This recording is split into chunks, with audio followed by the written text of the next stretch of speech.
Monsieur le Président, chers collègues, la région la mieux gérée de France, peut-être d'un point de vue comptable, mais certainement pas d'un point de vue humain.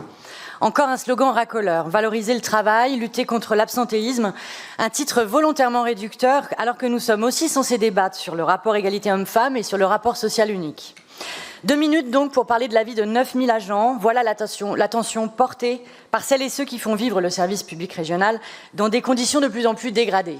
Cela s'appelle du mépris. Après 10 ans de gouvernance LR, le dialogue social est manifestement abîmé, contrairement à ce qu'on vient d'entendre.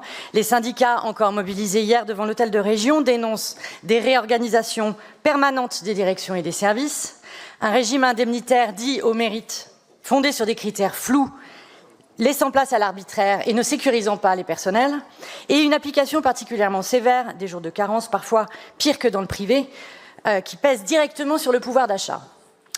Valoriser le travail, ce n'est pas cela. Valoriser le travail, c'est écouter, reconnaître, améliorer les conditions de travail. Ce n'est pas monnayer des jours de congé, mais bien permettre aux agents de les prendre. Mais pour cela, il faudrait cesser de réduire les effectifs. Parler comme un vif succès, présenter comme un vif succès une expérimentation qui ne concerne que 89 volontaires, majoritairement de catégorie A, souvent contraints de travailler plus faute d'alternatives, c'est pour le moins osé. Enfin, s'agissant des quelques 7000 personnels des lycées, le rapport social unique révèle comme chaque année des taux d'absentéisme et d'accidents du travail préoccupants. Que faites-vous sur ce sujet? Notre collectivité se situe dans les mauvais élèves sur cet indicateur, au-dessus de la moyenne nationale.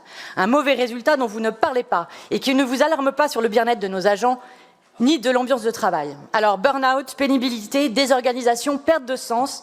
Derrière l'absentéisme perlé, comme vous le dites, il y a une réalité humaine que votre gestion libérale refuse de voir.